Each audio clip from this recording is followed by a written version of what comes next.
Hello प्यारे मित्रों, मैं राजकमल मिश्रा एक बार फिर से आप सभी का स्वागत करता हूं। प्यारे बच्चों, आज मैं आपके सामने लेकर आया हूं उत्तर प्रदेश पुलिस का एसटी नंबर 24 जीएस के 38 क्वेश्चंस। मित्रों की जैसा कि आप सभी देख रहे हैं, एसटी नंबर 24 है और उसमें जीएस के 38 क्वेश्चंस हैं। और आज हम उन सभी क्वेश्चंस को क्या करेंगे, डिस्कस करेंगे और डिटेल में उसको जानेंगे। अगर मैं बात करूं, उत्तर प्रदेश पुलिस सुरक्षा आपकी संकल्प हमारा और विषम परिस्थितियों में डायल 112, ये याद रखेंगे। उत्तर प्रदेश पुलिस की टैगलाइन है सुरक्षा आपकी संकल्प हमारा। ठीक है, तो प्यारे मित्रों, जैसा कि आप देख रहे हैं, सबसे पहला क्वेश्चन बोर्ड पे आपको दिखाई दे रहा है। What is the place of the Uttar Pradesh in India in the term of area? निम्नलिखित में से क्षेत्रफल के दृष्टिकोण से उत्तर प्रदेश का भारत में कौन सा स्थान है? या मैं ये कहूं कि निम्नलिखित में से कौन सा स्थान है जो उत्तर प्रदेश की भूमि के क्षेत्रफल को बताता है या समझाता है? सो आइए मित्रों, हम लोग सबसे पहले समझें, क्षेत्रफल के दृष्टिकोण से बात करें, उत्तर प्रदेश का भारत में कौन सा स्थान है, तो नॉर्मल इसका जो करेक्ट आंसर है वो है चौथा आंसर। अब हम इसका डिटेल देखते हैं, एक्सप्लेनेशन। आइए मित्रों देखें इसका क्या है एक्सप्लेनेशन, क्या है इसकी व्याख्या। अगर हम इसकी व्याख्या करें तो सबसे पहले मैं भारत का एक मैप बना के आपको समझाता हूं। भारत में से कौन कौन से राज्य हैं जो क्षेत्रफल के दृष्टिकोण से सबसे बड़े हैं या वो सबसे छोटे हैं।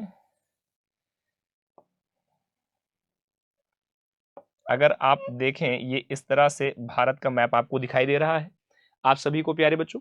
तो सबसे पहले अगर मैं कहूं तो सबसे बड़ा जो स्टेट है हमारा, जो सबसे बड़ा स्टेट है वो क्या है? राजस्थान। राजस्थान नंबर 1 पे है। राजस्थान की अगर हम बात राजस्थान के बाद अगर हम बात करें मित्रों, सो ये जो है महाराष्ट्र है।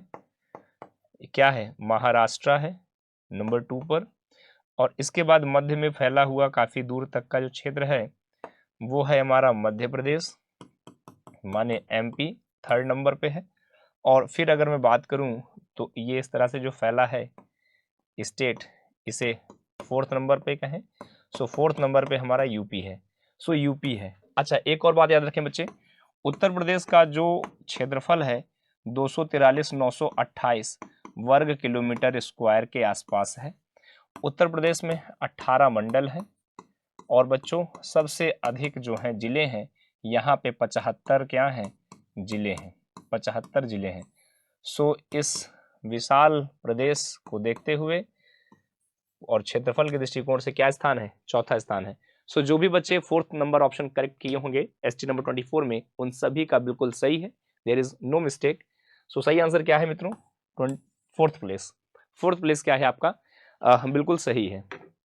आइए अब हम देखें हमारा अगला प्रश्न। हमारा अगला प्रश्न क्या कहता है?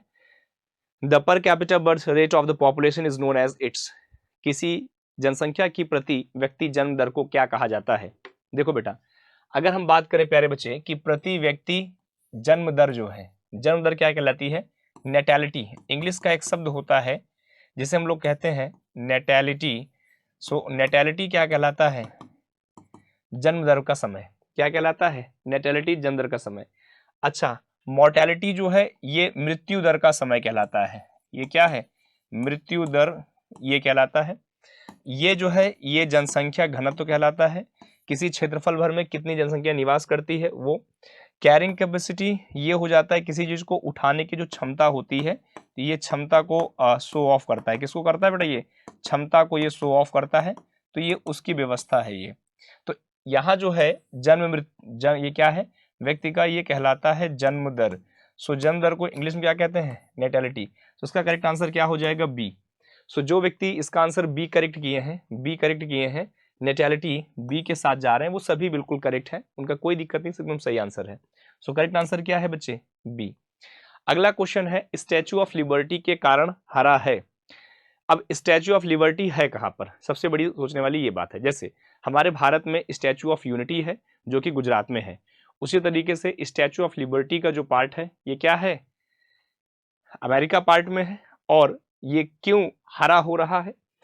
कभी भी अगर किसी भी बिल्डिंग, किसी मॉन्यूमेंट्स का कलर चेंज हो रहा है तो सीधी सी बात है वहां पे ऑक्सीडेशन जैसी प्रोसेस ही हमें दिख रही होगी, ऑक्सीडेशन। सो क्या करेक्ट हो जाएगा? Oxidation proper. क्या हो जाएगा? कॉपर या तांबे का ऑक्सीकरण, तांबे के ऑक्सीकरण के कारण स्टैचू ऑफ लिबर्टी, क्या कहें, स्टैचू ऑफ लिबर्टी का जो कलर है वो क्या हो रहा है, ग्रीन हो रहा है। स्टैचू ऑफ लिबर्टी का कलर कैसा हो रहा है, ग्रीन हो रहा है। सो इसका क्या है, ऑक्सीडेशन ऑफ कॉपर, सिंपल हम कह देंगे ऑक्सीडेशन ऑफ कॉपर। सो ये वाला आंसर डी वाला जो है बच्चे वो बिल्कुल सही है। ठीक है। ये अगला प्रश्न है, the most important source of information about the agrarian condition of during the Mughal empire. ठीक है, मुगल एम्पायर के दौरान, मुगलों के दौरान कृषि की स्थितियों के बारे में, कृषि की स्थितियों के बारे में विचार करना है, कृषि की स्थितियों के बारे में विचार करना है, कृषि की स्थितियों के बारे में विचार करना है। ये आप इस पे विचार करना है। इसमें 4 ऑप्शन दिए हुए हैं, आईने अकबरी, अकबरनामा, मंतखाब अल लुबाब या तौरीक ए फरिश्ता। तो कहाँ पे कृषि के बारे में हमें जानकारी मिलती है, मुगल काल में दौरान। सो इसका जो करेक्ट आंसर है वो आईने अकबरी का समय है। आइए मित्रों हम एक बार इसको समझते हैं क्या है। जब अगर हम बात करते हैं मुगल एम्पायर की, किसकी बात करते हैं, मुगल एम्पायर की, तो मुगल एम्पायर या मुगल साम्राज्य का जो पूरा समय है 1526 से लेके 1857 का समय है। अब इसमें जो एक सबसे प्रमुख राजा रहे हैं जिनका नाम है अकबर, सो अकबर का जो समय काल है वो 1556 से लेकर और 1605 ईस्वी तक का समय है, 1605 ईस्वी तक का समय है। और इनकी जो कथा थी या इनके जीवन के बारे में जो हमें प्रमाण मिलता है वो मिलता है आईने अकबरी में। आईने अकबरी या अकबरनामा का ही एक रूपांतरित रूप है, जिसमें इस समय में उनकी कृषि व्यवस्था, उसकी राजनीतिक व्यवस्था, कृषि व्यवस्था का भी प्रमाण जो है यहाँ से हमें प्राप्त होता है। ठीक है, ये तो इसका जो करेक्ट आंसर है वो आईने अकबरी हो जाएगा। अकबर का जन्म अक्टूबर 1556 में कहाँ हुआ था, सिंध अमरकोट में इनका जन्म हुआ था अकबर का। ठीक है, तो आईने अकबरी उन्हीं के लिए थी। कृषि की स्थितियों के बारे में जानकारी हमें मिलती है कहाँ से, आईने अकबरी। सो इसका करेक्ट आंसर क्या है मित्रों, आईने अकबरी जो है वो बिल्कुल करेक्ट आंसर है। अगला है the objective resolution was move in a constitutional assembly on. उद्देश्य प्रस्ताव संविधान सभा में पेश किया गया था। अब देखो उद्देश्य प्रस्ताव कब पेश किया गया था मित्रों, ये आपको बताना है, उद्देश्य प्रस्ताव कब पास किया गया था। सो इसका जो करेक्ट आंसर है वो दिसंबर 13, 1946 है। ठीक है, सबसे पहले बात करते हैं संविधान सभा कब बैठी थी। देखिए बच्चों, अगर हम बात करें संविधान सभा कब बैठी थी, संविधान सभा जो बैठी थी वो बैठी थी 9 दिसंबर 1946 को। एक पॉइंट। अच्छा, अगले पॉइंट की बात करें, 11 दिसंबर 1946 को इस संविधान सभा के स्थायी सभापति या हम ये कह सकते हैं स्थायी अध्यक्ष जो है इसके बने, कौन बने थे स्थायी अध्यक्ष, राजेंद्र प्रसाद जी बने थे। और पहले जो इसके अस्थायी अध्यक्ष थे वो कौन थे, वो थे सच्चिदानंद सिन्हा जी। वो कौन थे, सच्चिदानंद सिन्हा जी, सच्चिदानंद सिन्हा जी। ठीक है, सच्चिदानंद सिन्हा जी। और बच्चे अगर मैं कहूँ फिर 2 दिन के बाद में 13 दिसंबर 1946 को ऑब्जेक्टिव रेजोल्यूशन या जिसे हम कहते हैं उद्देश्य प्रस्ताव, उद्देश्य प्रस्ताव आया था 2 दिन बाद में। सो याद रखेंगे कभी भी उद्देश्य प्रस्ताव की बात की जाए संविधान में सीधे आपको 13 दिसंबर 1946 की डेट लगा देनी है और यही जो है बिल्कुल आपकी करेक्ट है ये। अच्छा, और इसमें जो और डेट दी है बच्चे, जैसे अगर हम कहें 26 नवंबर 1950, ये कोई डेट नहीं है। 26 जनवरी ये हमारा गणतंत्र लागू होने का समय था बच्चे। ठीक है, अगर यहाँ पे 1949 होता तो मैं एक बार कह देता वो संविधान दिवस है, बाकी कुछ नहीं है, बाकी ऐसा कुछ नहीं है। ठीक है, सो इसका करेक्ट आंसर क्या हो जाएगा, option number C is the correct answer प्यारे बच्चे। अगला प्रश्न है the fastest running terrestrial animal is. सबसे तेज दौड़ने वाला स्थलीय जानवर कौन सा है, चीता, लॉयन, मैन या जैगुआर। कौन सा जानवर है जो सबसे तेज दौड़ता है, सो इसका जो करेक्ट आंसर है चीता। क्या आंसर है? चीता। याद रखेंगे, चीता जो है लगभग 60 से 80 किलोमीटर प्रति घंटे की स्पीड से दौड़ता है, जो कि स्पीड लगभग एक बाइक के बराबर मानी जाती है। तो इसकी काफी अच्छी स्पीड है चीता की। जो ये स्थलीय जीव है सबसे तेज दौड़ता है चीता। ठीक है, याद रखिएगा, चीता को अगर हम कहें सामान्यतः तो चीता को बाघ भी कहा जाता है। बच्चों, एक बाघ दिवस मनाया जाता है प्रतिवर्ष 29 जुलाई को, तो ये भी याद रखें। हो सकता है एग्जाम में आपसे यहाँ भी कोई क्वेश्चन पूछ ले। बाकी जंगल का राजा शेर है ही है, मनुष्य ये भी तेज सही है, जैगुआर ये भी काफी फास्ट दौड़ता है। अगला प्रश्न है, The branch of the medical science that deals with the study of a disease as the effect of the community, the people of called. चिकित्सा विज्ञान का वह शाखा जो बीमारी के अध्ययन से संबंधित है, क्योंकि यह लोग एक समुदाय को प्रभावित करता है, कहलाती है।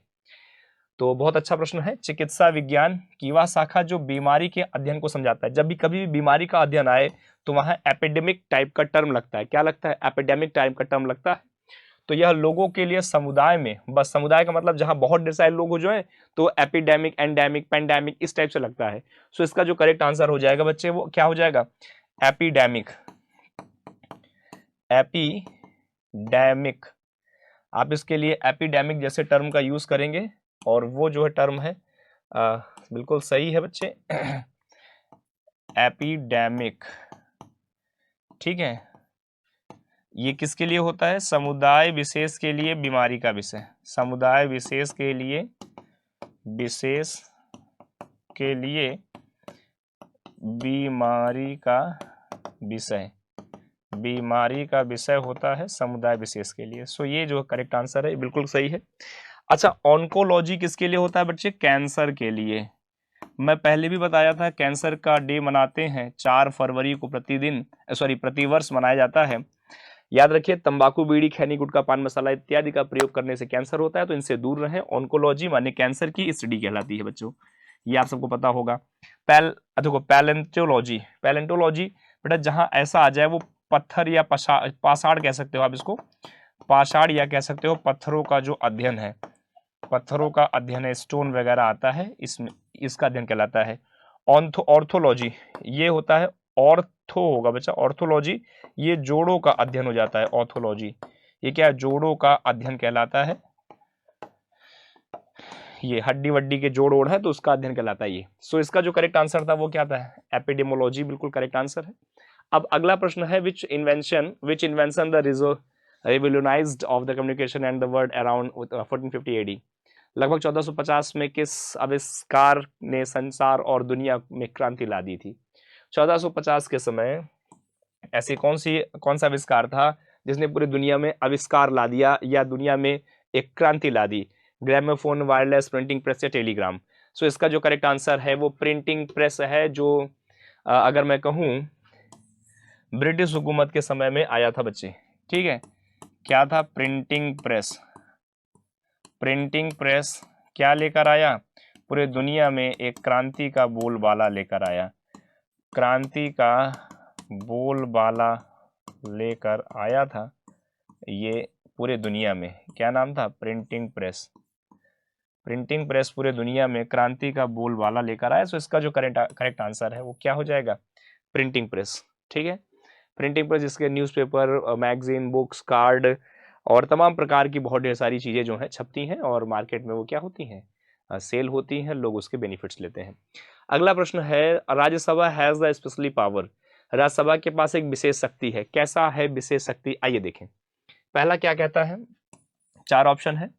The matter of creating the knew all India services, ये क्या भारत में अखिल भारतीय सेवाओं को बनाता है।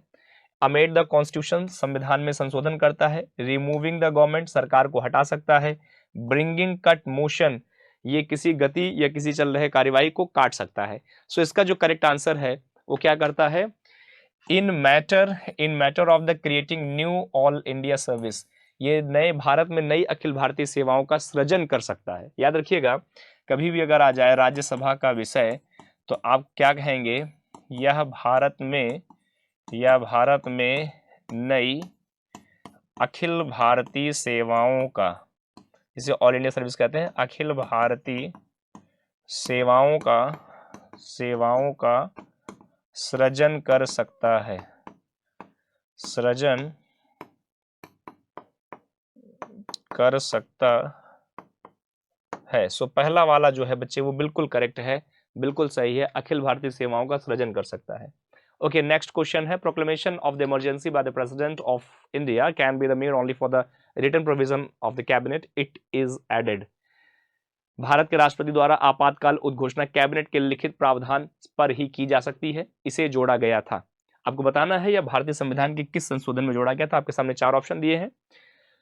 After the 44th constitutional amendment, 44वें संविधान संशोधन के बाद, आफ्टर द 42 अमेंडमेंट, 42वें संविधान संशोधन के बाद, बाय द कॉन्स्टिट्यूशनल असेंबली, संवैधानिक सभा के बाद, और supreme court of India 1975, supreme court के द्वारा 1975 में। सो क्या इसका करेक्ट आंसर है इन चार में से? सो प्यारे बच्चे ये जोड़ा गया था 44वें संविधान संशोधन, ठीक है, 44वें संविधान संशोधन में। आइए थोड़ी सी बात हम समझ लेते हैं राष्ट्रपति द्वारा। अगर जब भी बात की जाती है राष्ट्रपति के आपातकालीन शक्ति की, तो प्रेसिडेंट की आपातकालीन शक्ति को भारतीय संविधान के पार्ट नंबर 18 में बताया गया है। और अगर बच्चों मैं इसके आर्टिकल की बात करूं तो इसके लिए 3 आर्टिकल दिए जाते हैं, 352, 356 और 360। अब देखो होता क्या है, ठीक है, 44वां जो संविधान संशोधन हुआ था ये हुआ था 1978 में, और इसमें यह कह दिया गया था कि राष्ट्रपति की जो आपातकालीन शक्ति है वो कैबिनेट के लिखित प्रावधान पर ही की जा सकती है, जब गवर्नमेंट ऑफ इंडिया अगर उसको लगता है कि हाँ यहाँ राष्ट्रपति का शासन होना चाहिए, राष्ट्रपति जैसी व्यवस्थाएं होनी चाहिए। जैसे कि अभी आपने देखा था कि कुछ समय पहले नॉर्थ ईस्टर्न स्टेट में आर्टिकल 354 की लगाने की बात की गई थी कि जहाँ राष्ट्रपति वहां पे शासन लगा दे, उसकी व्यवस्थाओं को चला दे, ठीक है। ये तो इस तरह से होता है कुछ ऐसा, याद रखिएगा। 360 हमारे यहाँ कभी नहीं लगा है, 52 की व्यवस्था भी एक आध बार हो चुकी है। अगली बात करते हैं नंदा पार्क, नंदा देवी पार्क कहाँ स्थित है? Nanda Devi park is situated Himachal Pradesh, Uttarakhand, Jammu Kashmir, Sikkim. सो इसका जो करेक्ट आंसर है वो हो जाएगा आपका हिमाचल प्रदेश। याद रखिए नंदा देवी पार्क पूछा जाए तो करेक्ट आंसर कहाँ बताना है? हिमाचल प्रदेश बताना है। अच्छा एक बात और याद रखेंगे बच्चे, अगर कभी भी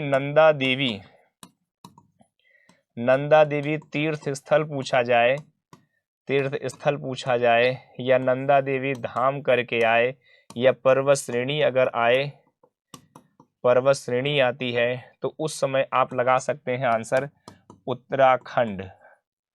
लेकिन कभी नंदा देवी पार्क पूछा जाए तो क्या लगाना है? आपको लगाना है हिमाचल प्रदेश। हिमाचल प्रदेश करेक्ट आंसर उसके लिए। अगला है who was the leader revolution of 1857 Lucknow. 1857 में लखनऊ में जो विद्रोह किया था वो नेता कौन थे? तात्या टोपे, मौलवी अहमदुल्ला खान, ब्रजेश कादिर, या बेगम हजरत महल। सो बच्चे इसका जो करेक्ट आंसर है वो क्या है? बेगम हजरत महल।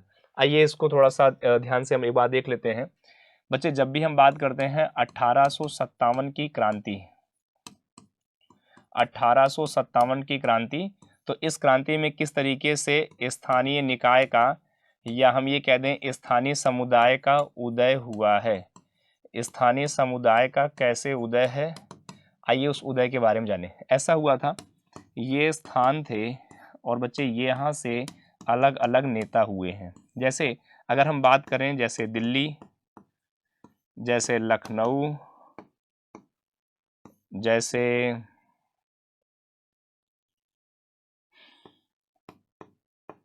अयोध्या या फैजाबाद बोलते हैं, जैसे इलाहाबाद, जैसे झांसी,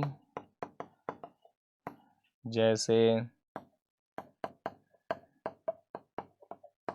जगदीशपुर, ये कुछ प्रमुख जगह मैं बता रहा हूँ। जैसे दिल्ली से बात करें तो आप कह देंगे बेगम हजरत महल, बेगम हजरत महल, जैसा कि आपको यहाँ आंसर में दिख रहा है। लखनऊ से अगर बात माफ कीजिएगा, लखनऊ से बेगम हजरत महल, दिल्ली से बहादुर शाह जफर, माफ करिएगा विद्यार्थियों, बहादुर शाह जफर। यही होता है दिमाग में, कभी कभी कुछ चीज़ों को ध्यान देते हुए गलतियां हो जाती हैं, तो आई एम सॉरी बच्चों। अयोध्या की बात करें इलाहाबाद से, इलाहाबाद से लियाकत अली, लियाकत अली। अयोध्या से बात करें मौलवी अहमदुल्ला खान, अहमद उल्लाह खान, मौलवी अहमदुल्ला खान कह सकते हो आप। झांसी से रानी लक्ष्मीबाई, रानी लक्ष्मीबाई। जगदीशपुर से राजा कुंवर सिंह, ठीक है।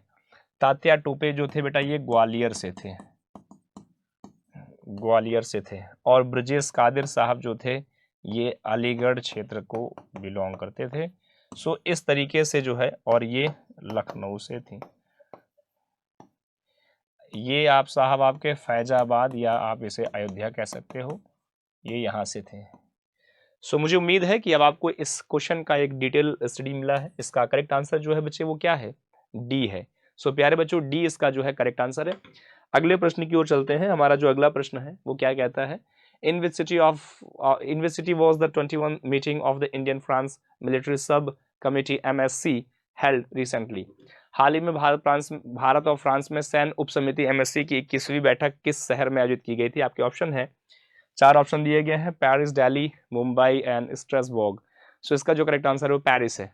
क्या है, पेरिस। याद रखेंगे कभी भी नॉर्मली अगर बात की जा रही है भारत और फ्रांस में सैन्य उप समिति MSC की बात जो है 21वीं बैठक हुई थी वो पेरिस में है। पेरिस क्या है, पेरिस फ्रांस की राजधानी है। पेरिस क्या है, फ्रांस की राजधानी है, फ्रांस की राजधानी है।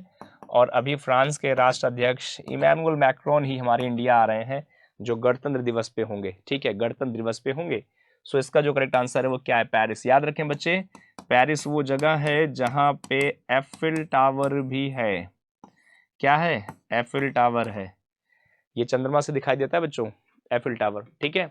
अब हम बात करते हैं अगले क्वेश्चन की। Dandi march is associate with which of the following movement. Gandhi का दांडी मार्च निम्नलिखित में किस आंदोलन से जुड़ा हुआ था। आपके सामने ऑप्शन है, partition of Bengal. So partition of Bengal तो मुझे नहीं लगता है, खिलाफत मूवमेंट ये भी नहीं लगता है, नॉन कॉपरेशन मूवमेंट नहीं लगता है, ये लगता है सिविल डिसोबीडियंस मूवमेंट। सो इसका करेक्ट आंसर जो होना चाहिए वो सिविल डिसोबीडियंस मूवमेंट होगा। प्यारे बच्चों देखो, अगर हम बात करें दांडी आंदोलन से, तो दांडी मार्च स्टार्ट हुआ था 12 मार्च 1930 को स्टार्ट हुआ था। और बच्चे ये 6 अप्रैल 1930 को कंप्लीट हुआ था। 24 दिनों में ये कंप्लीट हुआ था। इस सम्मेलन के दौरान 78 लोगों ने मिलकर 384 किलोमीटर की यात्रा पूरी की थी, यात्रा पूरी की। अच्छा, कुछ जगहों पे लिखा रहता है 390 किलोमीटर। सो उससे कंफ्यूज मत होना, आप 384 या 390 कह सकते हो, इसमें कोई दिक्कत नहीं है प्यारे बच्चे। एक और बात समझ लीजिए, इसमें क्या हुआ था, गांधी जी ने अहमदाबाद से लेकर, अहमदाबाद मतलब साबरमती आश्रम से लेकर अब नवसारी जिला दांडी तक जो है वहाँ पहुँचे। और पहुँचने के बाद में वहाँ नमक निर्माण किया था। क्या किया था, नमक का निर्माण किया। इसलिए ये जो है व्यवस्था जानी जाती है नमक आंदोलन से। और उसी समय आ गया था सविनय अवज्ञा आंदोलन। क्या आ गया था बच्चे, उस समय आ गया था सविनय अवज्ञा आंदोलन आया था उस समय। ऐसे सविनय अवज्ञा आंदोलन आया था, सविनय अवज्ञा आंदोलन आया था उस समय, ठीक है। ये अगला है, physical policy is related to, राजकोषीय नीति संबंधित है public revenue and expenditure, export import से, issue of a circular currency से, मनी सप्लाई से। सो इसका जो करेक्ट आंसर है प्यारे बच्चे वो फर्स्ट है। आइए हम थोड़ा सा पहले पॉलिसीज को देख लेते हैं। देखिए बेटा, अगर कभी भी अगर हम बात करते हैं फिजिकल पॉलिसी, याद रखिएगा गवर्नमेंट ऑफ इंडिया की अगर हम बात करें, government of India, so government of India के पास 2 प्रकार की पॉलिसी होती है। एक होती है मॉनेटरी पॉलिसी और एक होती है physical policy. Physical policy, monetary policy और फिजिकल पॉलिसी दोनों का यूज करके जो गवर्नमेंट है वो क्या करती है, हमारे देश में इन्फ्लेशन को कंट्रोल करती है, महंगाई को कंट्रोल करती है। फिजिकल पॉलिसी की बात करते हैं तो यहाँ पे हमारे 3 प्रकार के फंड आते हैं, 3 टाइप्स के फंड आते हैं। कितने, 3 टाइप के फंड आते हैं। देखिए अब वो कौन कौन से फंड होते हैं। सबसे पहले एक होता है कंसोलिडेशन फंड। एक होता है कंटिंजेंट फंड, कंटिंजेंट फंड होता है एक चीज ये, और एक होता है हमारा पब्लिक फंड, पब्लिक फंड। अच्छा, अब अगर हम बात करें इनके आर्टिकल 266 एंड 266.1 एंड 267, इस तरीके से आर्टिकल के पार्ट में इनको हम क्या करते हैं बच्चे, डिवाइड करते हैं। सो पब्लिक रेवेन्यू वाला जो पार्ट है राजकोषीय नीति का हिस्सा है। सो पहला वाला जो है वो क्या है मित्रों, बिल्कुल फर्स्ट वाला बिल्कुल करेक्ट है, उसमें कोई दो राय नहीं है। अगला क्वेश्चन है cystitis is an infection of the which of the following. Cystitis निम्नलिखित में से किसका संक्रमण है, ठीक है। सिस्टिसिस जो है, सिस्टाइसिस किसका संक्रमण है, आपके सामने ऑप्शन है, लीवर है, ब्लैडर है, पैंक्रियाज है, लंग है, किसका है ये संक्रमण। तो बच्चे इसका जो करेक्ट आंसर है ब्लैडर होता है, ब्लैडर बॉडी के अंदर होता है। जैसे अगर मैं कहूँ इस तरीके से आप देखते हैं ये लीवर के जस्ट निचले वाले हिस्से पे ऐसे जहां हमारा एब्डोमेन का हिस्सा होता है ऐसे करके वहां पे ऐसे ब्लडर होता है ऐसे, ठीक है। सो यहाँ पे ये ब्लडर का हिस्सा होता है, नीचे ये होता है, इस वाले हिस्से को हम कहते हैं स्टमक, इस वाले हिस्से को हम कहते हैं लीवर। हमारे ह्यूमन बॉडी में प्रयोगशाला विधि कही जाती है ये हिस्सा लीवर कहलाता है, और ये जो हिस्सा है ये हिस्सा हमारा कहलाता है ब्लडर। ये हिस्सा हमारा क्या कहलाता है, ब्लडर, पूरा कहते हैं गॉल ब्लैडर, क्या कहते हैं उसको हम लोग, गॉल ब्लैडर कहते हैं। सो ये हिस्सा जो है आता है, और यहाँ पे जो इन्फेक्शन होता है इस वाले पार्ट पे, सो ये हिस्सा कहलाता है हमारा, करेक्ट आंसर क्या हो जाएगा हमारा बी वाला। So B is a correct answer प्यारे बच्चों। अगला हम बात करते हैं, अभी हमारा नेक्स्ट क्वेश्चन क्या है, क्वेश्चन नंबर 17 है, consider the following events in the Indian national Congress, Indian national movement. Consider the following events Indian national movement. भारतीय राष्ट्रीय आंदोलनों में कुछ आंदोलन दिए गए हैं, आपको पहचानना है कि कौन सा कब हुआ है, उसको यहाँ पे ध्यान से देखना है। तो सबसे पहले क्या है देखिए, गांधी इरविन पैक्ट।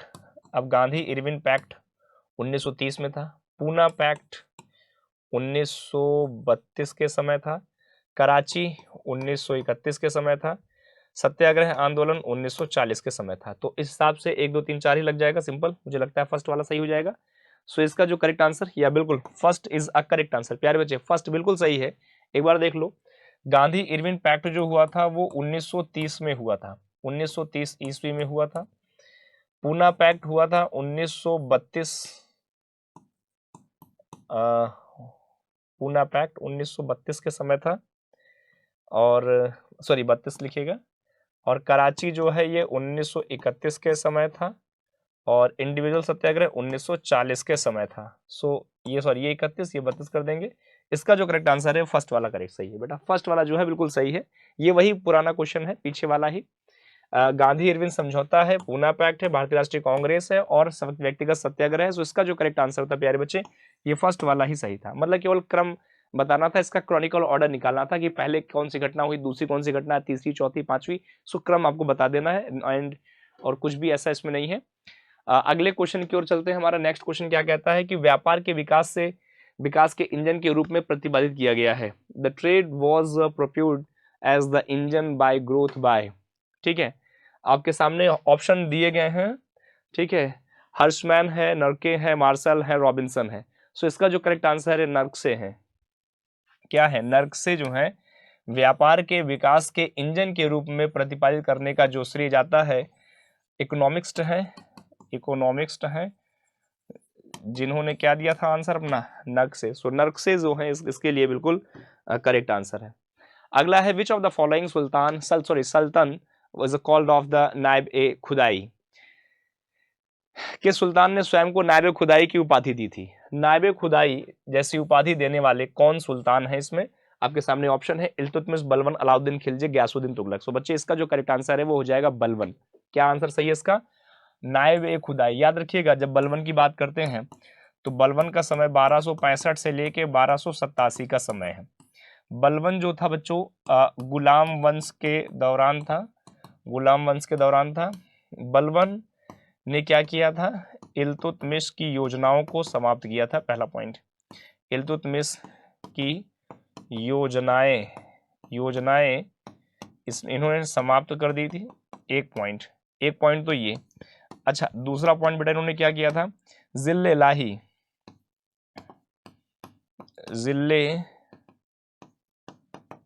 इलाही धर्म इन्होंने चलाया था, एक पॉइंट। अच्छा, तीसरे पॉइंट की अगर हम बात करते हैं बच्चे, तीसरे पॉइंट की बात करें तो नायब खुदाई, इसके बाद में स्वयं को भगवान का दूत बताया, भगवान का दूत। अच्छा, इसी ने ही सिजदा एवं पाबोस प्रथा चलाई थी। ये कुछ प्रमुख बातें हैं बलवन को लेकर जो आप याद रखेंगे, हो सकता है भविष्य में आपसे दोबारा पूछा जाए ये।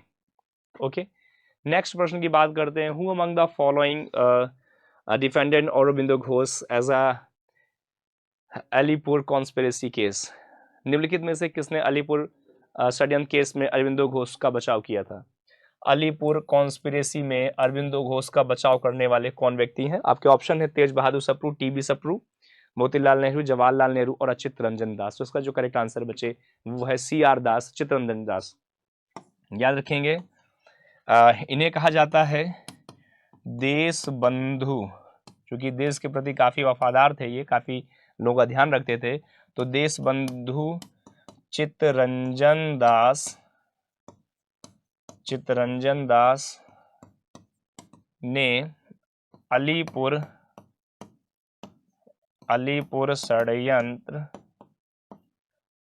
षड्यंत्र केस का बचाव किया था।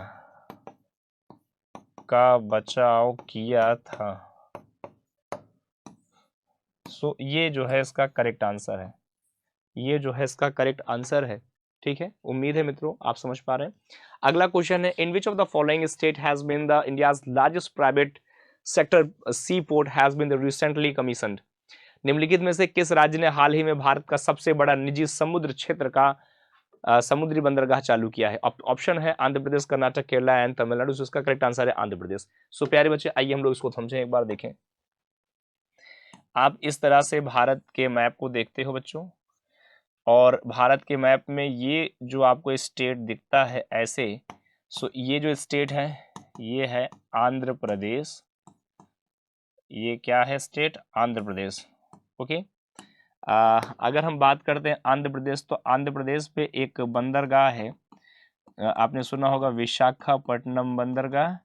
सो अभी यहाँ पे जो गवर्नमेंट है उसने एक सबसे बड़ा जो है पोर्ट बनाने की बात कही है, और पोर्ट जो है यहाँ पे इसने चालू भी किया है। ठीक है, ये सबसे लार्जेस्ट पोर्ट है। पोर्ट जो किसने स्टार्ट किया है? आंध्र प्रदेश ने स्टार्ट किया है। सो इसका जो करेक्ट आंसर है बच्चों वो क्या है आपका? इसका जो करेक्ट आंसर है आपका वो है आंध्र प्रदेश। सो इस तरह से आपको दिख रहा है आप सभी को आंध्र प्रदेश। ठीक है, तो यहाँ पर है जो सबसे बड़ा पोर्ट स्थापित किया गया है। तो इसका जो करेक्ट आंसर है वो क्या है? AP, Andhra Pradesh correct answer है। प्यारे बच्चे, अगला प्रश्न है हमारा, what is the purpose of informal schemes of Uttar Pradesh? इसका मकसद क्या है उत्तर प्रदेश की मुखबरी योजना? उत्तर प्रदेश की जो मुखबरी योजना है इसका क्या उद्देश्य है, क्या मकसद है? आपके सामने 4 ऑप्शन दिए गए हैं। पहला है to give the loan of the farmers, किसानों को ऋण देना। To stop the legal abortion of the girl child, लड़कियों से भ्रूण हत्या कराना पाप है, गलत है। To give the loans of a startup, startup के लिए लोन देना। To give the free education of all BPL childrens, BPL का मतलब है बिलो पॉवर्टी लाइन, गरीबी रेखा से नीचे जीवन यापन करने वाले विद्यार्थियों के लिए, बच्चों के लिए फ्री एजुकेशन देना है। सो मुखबरी योजना क्या है बच्चों? मुखबरी योजना क्या है? To stop the illegal abortion of the girl child. ठीक है, अगर कोई व्यक्ति कन्या भ्रूण हत्या करता है, कन्या भ्रूण हत्या के लिए अभी एक मुखबरी योजना जो है चलवाई जा रही है।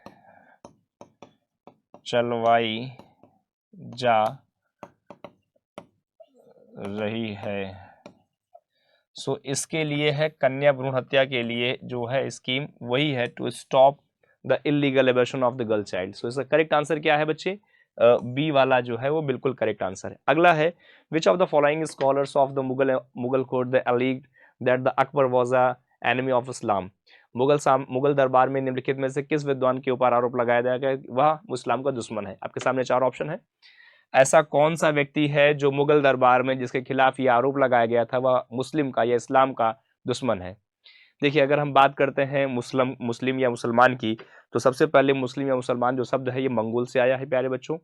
मंगोल में मुसलमान आया है। इस्लाम का मतलब वो एक ऐसा मुसलमान जो पक्का हो अपने ईमान पर, मुसल्लम ईमान, जो अपने ईमान पे पक्का हो, वही होता है सच्चा मुसलमान।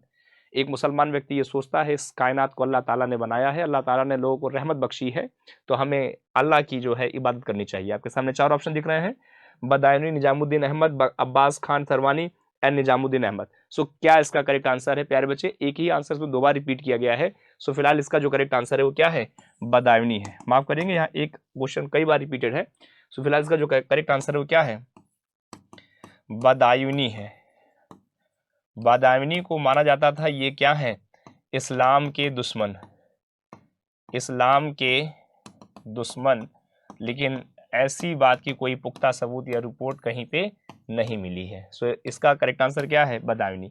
ओके, आपके सामने अगला क्वेश्चन है, Shompen tribe is found which of the following place. Shompen नाम की जनजाति निम्नलिखित में से किस स्थान पर पाई जाती है? अब आपके सामने चार ऑप्शन है, Nilgiri hills, Nicobar islands, Spiti hills, Lakshadweep islands. क्या करेक्ट आंसर है बच्चे इसका? इसका जो करेक्ट आंसर है वो आप देख रहे हैं, सैम्फन जनजाति पाई जाती है निकोबार आइलैंड्स के पास में। कहाँ पाई जाती है? निकोबार आइलैंड्स पर पे। अगर हम बच्चे बात करते हैं, जैसे ये आपको भारत का हिस्सा दिख रहा है ऐसे करके, अब अगर हम देखें सो इस साइड में ऐसे अंडमान का हिस्सा है और ये निचले पार्ट में जो है ये ऐसे अंडमान निकोबार। सो ये निकोबार का प्लेटफॉर्म है, निकोबार। और निकोबार के पास में ही अगर मैं कहूँ बच्चे तो यहाँ पे सोमफेन की क्या है? ट्राइब पाई जाती है। सोमफेन ट्राइब यहाँ पे पाई जाती है। सोमफेन की ट्राइब यहाँ पे पाई जाती है, यहाँ सोमफेन की ट्राइब। ठीक है, सो इसका जो करेक्ट आंसर है वो क्या है बच्चे? इसका करेक्ट आंसर क्या है? बी वाला। सो बी जो है इसका बिल्कुल करेक्ट आंसर है, ये ऐसे। ओके, सो अगला देखें, what is the more famous name of the deadly poison prussic acid. घातक जहर प्रोसिड एसिड निम्नलिखित में प्रसिद्ध क्या है? घातक जहर प्रोसिडिक एसिड का एक अधिक प्रसिद्ध नाम क्या है? ठीक है, चूंकि एक डेडली पॉइजन है जिसका नाम है प्रोसिक एसिड, इसका जो फेमस नाम है क्या है? हाइड्रोजन सल्फाइड है, पोटेशियम सल्फाइड है, हाइड्रोजन साइनाइड है या सोडियम नाइट्रेट है? सो इसका जो बच्चे करेक्ट आंसर है वो है HCN, कहते हैं हाइड्रोजन साइनाइड। HCN शॉर्ट में रखा जाता है नाम इसका। हाइड्रोजन साइनाइड जो है ये क्या है? एक प्रकार का हाइड्रोजन साइनाइड जो है बच्चों, इसका एक प्रकार का क्या है? हाइड्रोजन साइनाइड जो है ये इसका एक प्रकार का क्या है? एक प्रसिद्ध जो है प्रोसिडिक एसिड है जो काफी फेमस है और इसकी प्रसिद्धि के लिए ये है hydrogen cyanide. So correct answer क्या है इसका? हाइड्रोजन साइनाइड है। मुझे उम्मीद है कि आपको ये पार्ट समझ में आ रहा है। ओके बच्चों, अभी ये पूरी क्लास आपकी चलेगी, ठीक है, इसको देखते रहेंगे। 25 नंबर कंप्लीट हो चुका है। अब हम बात करने अपने अगले क्वेश्चन की। हमारा जो अगला क्वेश्चन है, the main type of the unemployment is in India. Bharat में बेरोजगारी का मुख्य प्रकार क्या है? What is the main problem of the unemployment in India? Bharat में बेरोजगारी का मुख्य प्रकार क्या है? सीजनल है, साइक्लिक है, स्ट्रक्चरल है या ओपन है? सो क्या इसका करेक्ट आंसर है बच्चे? इसका जो करेक्ट आंसर है वो है स्ट्रक्चरल, माने अगर हम सिंपल कहें संरचनात्मक बेरोजगारी। आइए समझिए, संरचनात्मक बेरोजगारी, संरचनात्मक बेरोजगारी को की अगर मैं बात करूं, जैसे मान लीजिए कि किसी काम को करने के लिए बहुत ढेर सारे व्यक्तियों को लगाया गया था। ऐसा मान लीजिए किसी काम को करने के लिए बहुत ढेर सारे व्यक्तियों को लगाया गया था। अब इन व्यक्तियों को रिप्लेस करके एक मशीनीकरण कर दिया गया हो। किसी काम का क्या कर दिया गया हो? मशीनीकरण, माने किसी काम को मैकेनिज्म सिस्टम में अगर जोड़ दिया गया होगा तो, या आप सिंपल कह सकते हो इसका यंत्रीकरण कर दिया जाए। सो जब यंत्रीकरण करेंगे तो पता लगा इस पूरे काम को ऑपरेट करने वाला कोई एक सिंगल या डबल व्यक्ति ही होंगे। तो इस तरह के करने पर ये जो सारे व्यक्ति हैं हमारे, वो सारे व्यक्ति क्या हो गए, बेरोजगार हो गए। सो बेरोजगारी की जो दौर है वो इसका यही कारण है। ये सभी क्या हैं, यहाँ पे एक व्यक्ति, सिर्फ एक व्यक्ति ही पूरे सिस्टम को क्या कर सकता है, ऑपरेट कर सकता है। इन व्यक्तियों की कोई आवश्यकता नहीं है। सो इससे हम लोग बोलते हैं संरचनात्मक बेरोजगारी, या इसे कह सकते हो स्ट्रक्चरल अनएम्प्लॉयमेंट। आई होप आप इसको समझ पा रहे हैं, आपके लिए बिल्कुल क्लियर होगा। अगला क्वेश्चन हमारा है बच्चों, हमारा जो नेक्स्ट क्वेश्चन है वो क्या कहता है, हमारा जो नेक्स्ट क्वेश्चन है, the most fundamental among of the fundamental rights is, मौलिक अधिकार में सबसे अधिक, सबसे मौलिक अधिकार में सबसे मौलिक है। Yes, what is the most fundamental among the fundamental right, सबसे मोस्ट फंडामेंटल राइट जो है, सबसे मौलिक अधिकारों में जो मौलिक है वो क्या है। आपके सामने चार ऑप्शन दिख रहे हैं प्यारे बच्चे, आप बताइए क्या आंसर है। Right to equality, personal liberty and minority rights और रिलीज राइट्स। सो इसका जो करेक्ट आंसर है बेटा वो पर्सनल राइट है, व्यक्तिगत स्वतंत्रता है। आइए हम समझते हैं इसको, एक बार समझ लीजिए सब लोग जल्दी से। फंडामेंटल राइट जो है अगर मैं कहूँ तो हमारे भारतीय संविधान के पार्ट नंबर 3 में है, आर्टिकल नंबर 12 से 35 के बीच में है। अब चूंकि बात की जाती है बच्चे लिबर्टी की या स्वतंत्रता की, तो ये आप समझिए पहले, स्वतंत्रता का जो अधिकार है वो आर्टिकल 19 से लेके 22 के बीच में है। अच्छा, 19 में मैं कहूँ तो वाक्पटुता, विचार अभिव्यक्ति की स्वतंत्रता है, मतलब बोलने की स्वतंत्रता है।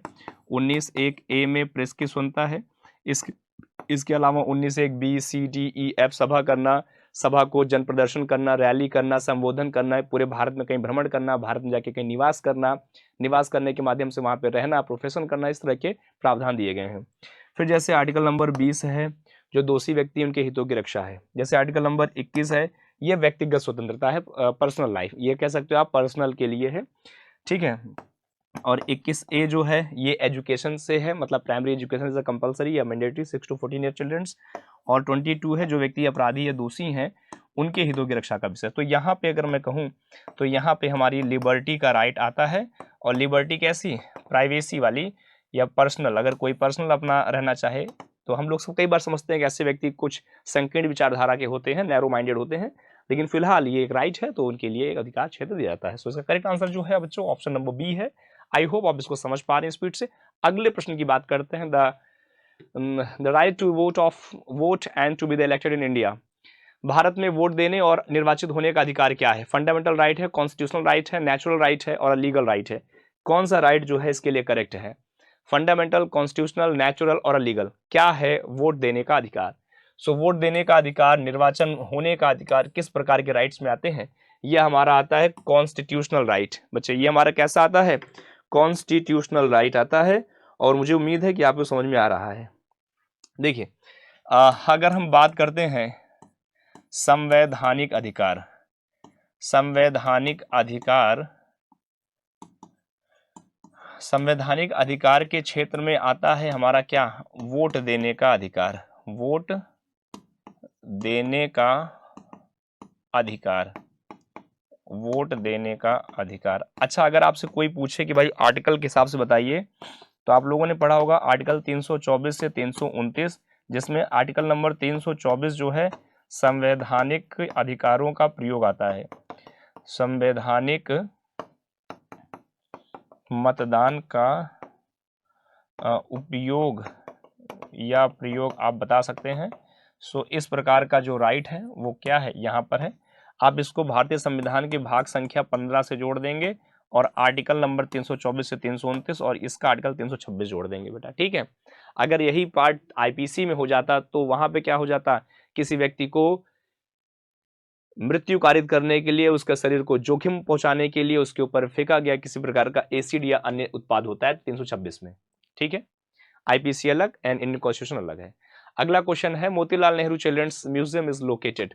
मोतीलाल नेहरू का जो म्यूजियम है वो कहां पर है? आपके सामने बाल संग्रहालय कहां पर है? ऑप्शन है बनारस, इलाहाबाद, अयोध्या, लखनऊ। क्या इसका करेक्ट आंसर है बच्चे? इसका जो करेक्ट आंसर है वो लखनऊ में है, याद रखेंगे। अगर मैं कहूँ बाल संग्रहालय माने children museum, Motilal Nehru children museum ये कहाँ पड़ता है बच्चों? ये पड़ता है लखनऊ में। ये कहाँ पड़ता है? ये पड़ता है लखनऊ में। सो इसका जो करेक्ट आंसर है वो डी है मित्रों। क्या इसका करेक्ट आंसर है? D. D is the correct answer. अब बात करते हैं नेक्स्ट क्वेश्चन की, क्योंकि अगला क्वेश्चन इंग्लिश में है प्यारे बच्चों, इसका हिंदी रूप भी आगे मैंने दिया है। क्वेश्चन क्या कहता है? क्वेश्चन कहता है consider the following statement, there is no east and following of the rivers of the Kerala and there is no west river following river than Madhya Pradesh. Which of the statement is given the above is and are is correct? Only one, only two, one and two, another one and another or two. क्या इसका सही है? आइए देखें, इसका जो ना तो एक सही है ना तो दो सही है। हिंदी में देखें इस प्रश्न को तो क्लियर होगा। हिंदी में क्या कहता है? निम्नलिखित कथनों पर विचार करें। आइए हम निम्नलिखित कथनों पर विचार करें। पहला कथन कहता है केरल के पूरब की ओर से बहने वाली कोई नदी नहीं है। मतलब, अब भाई मतलब भी देखना पड़ेगा। ये हमारा भारत है, ये राज्य है केरल। अब केरला के पूरब में ये हिस्सा है। क्या कहता है? केरल के पूरब में बहने वाली कोई नदी नहीं है, मतलब कोई नदी पूरब की ओर बहती नहीं है। नहीं भाई, ऐसा गलत है। यहाँ पे एक नदी है पेरियार, यहाँ एक नदी है इडुक्की, फिर कभी एक सुने होंगे एक नदी है भरतपुजा। ये नदियां केरला में बहती हैं जो पूरब की दिशा की ओर भी जाती हैं और फिर अरब सागर में गिरती हैं। अच्छा, मध्य प्रदेश के पश्चिम में बहने वाली कोई नदी नहीं है। अब मध्य प्रदेश, ये है मध्य प्रदेश का क्षेत्र। प्रश्न क्या कहता है? मध्य प्रदेश के पश्चिम में बहने वाली कोई नदी नहीं है।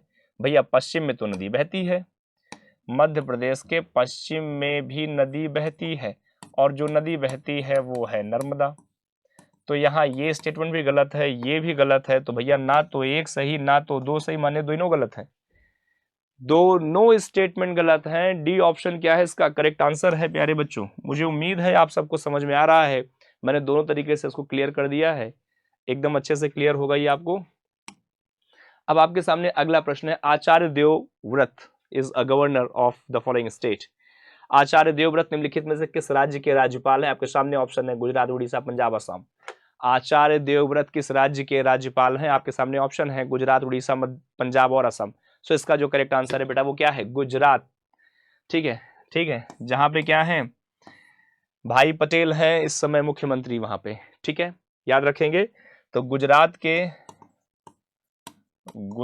के गवर्नर कौन है? आचार्य देवव्रत। ये हैं गुजरात के गवर्नर हैं बच्चे, गुजरात के गवर्नर हैं ये। ठीक है, तो इसका जो करेक्ट आंसर है वो क्या है? ए ही जो है इसका बिल्कुल करेक्ट आंसर है। ए में कोई गलती नहीं है। अगला प्रश्न है, Pandit Kumar the Gandharva was related in which of the field. Pandit Kumar Gandharva जो है किस फील्ड से, किस क्षेत्र से संबंधित है? आपके ऑप्शन है डांसिंग, टीचिंग, सिंगिंग, मेडिसिन। किस फील्ड से जुड़े हुए हैं पंडित कुमार गंधर्व? आपको बताना है। आपके सामने 4 ऑप्शन दिख रहे हैं। नृत्य से है, शिक्षा से है, संगीत से है या चिकित्सा से है। सो ये जो है शिक्षा के क्षेत्र से है, याद रखिएगा। एक शिक्षा के क्षेत्र से जुड़े हैं। ठीक है, कौन है?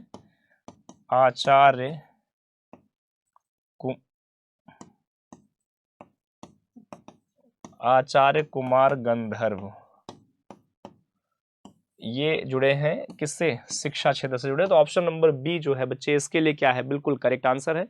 मुझे उम्मीद है आप सबको यहाँ तक की चीजें अच्छे से क्लियर होंगी। अब इसमें कोई दिक्कत नहीं है आपको। ओके प्यारे बच्चों, अब हम बात करते हैं अपने अगले प्रश्न की ओर। देखिए हमारा जो अगला प्रश्न है वो क्या कहता है? हमारा अगला प्रश्न है, which of the following mainly compose the calcium carbonate. निम्नलिखित में से कौन सा रूप कैल्शियम कार्बोनेट से बना हुआ है? कौन सा रूप कैल्शियम कार्बोनेट से बना हुआ है? आपके सामने ऑप्शन है फिश स्केल, शार्क टीथ या ऑस्टर सेल या वेल सेल। क्या इसका करेक्ट आंसर है? आप सभी को प्यारे बच्चे कमेंट में लिखना है। इसका जो करेक्ट आंसर है देखेंगे ऑयस्टर सेल है। क्या बात कर रहे हैं? निम्नलिखित में से कौन सा मुख्य रूप से कैल्शियम कार्बोनेट से बना हुआ है? देखिए जब भी बात करते हैं कैल्शियम कार्बोनेट से तो CaCO3, और ये जो बना है वो क्या है? Oyster shell. क्या है? Oyster shell. जो ऑस्टर सेल है बेटा वो क्या है? वो बिल्कुल सही आंसर है, ऑस्टर सेल। तो इसका जो करेक्ट आंसर है वो क्या हो जाएगा? कैल्शियम कार्बोनेट का oyster shell. Option number C जो है बच्चे वो बिल्कुल सही है। अब आपके सामने मैं अगला क्वेश्चन दे रहा हूं, आप सभी अगले क्वेश्चन को देखिए और इसको बताएंगे। Which of the following river is found the gorge of Uttar Pradesh? कौन सी नदी है जो उत्तर प्रदेश में गार्ज या कंठ बनाती है? याद रखिए गार्ज को कंठ भी कहते हैं। तो गार्ज बनाती है, आपके सामने 4 ऑप्शन है, गंगा, यमुना, गोमती एंड सरयू। क्या इसका करेक्ट आंसर होगा?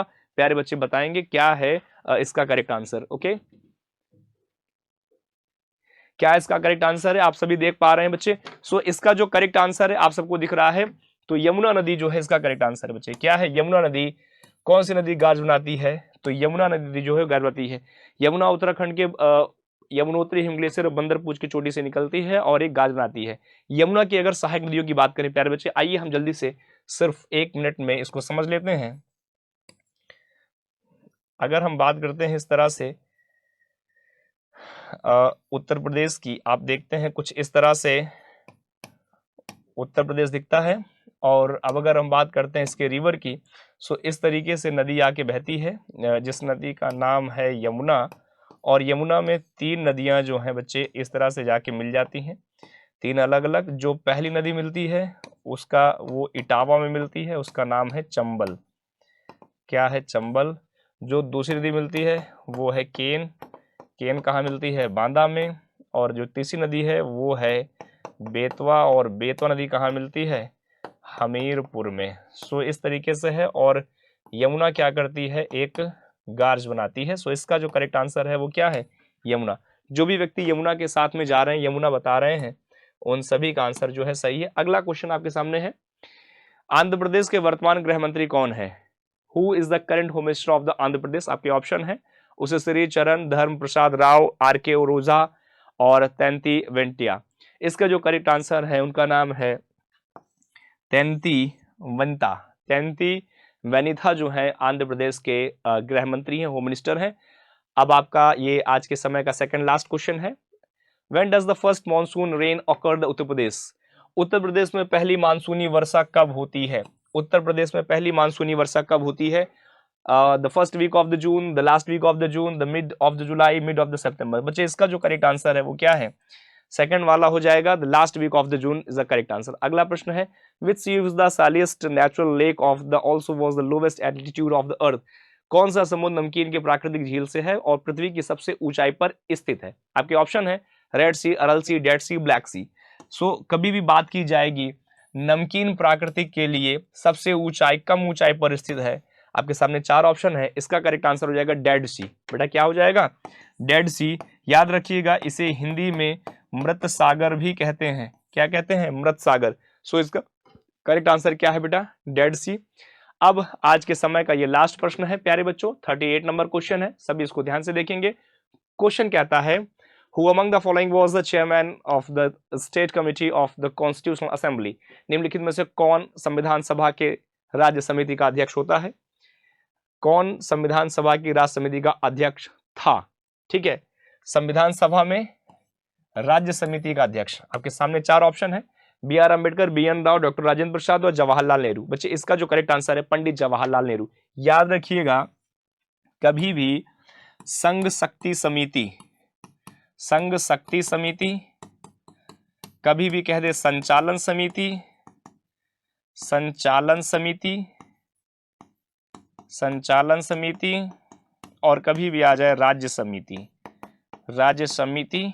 तो आप ऐसे में किसको आंसर में लगाएंगे? पंडित जवाहरलाल नेहरू। कभी भी याद रखिए अगर प्रारूप समिति आती है, पर प्रारूप समिति माने ड्राफ्टिंग कमिटी, तो किसको लगा देंगे? ये। अच्छा, BN राव की बात करें तो मुख्य सलाहकार के तौर पे इनको रखा जाता है। किसके तौर पे? मुख्य सलाहकार के तौर पे रखा जाता है। और राजेंद्र प्रसाद कौन थे? संविधान सभा के अध्यक्ष के रूप में थे, संविधान सभा के स्थायी अध्यक्ष ये थे। अभी मैंने पीछे आपको बताया था बेटा इनका नाम। सो ये है। तो फिलहाल इसका जो करेक्ट आंसर है वो हमारा क्या है? डी है। ओके, बाकी सारी बातें आपने देख ली, पता चल गया। सो प्यारे बच्चों, आज का सेशन मैं यहीं पे अल्प विराम देता हूं। आप सबके लिए थैंक यू वेरी मच।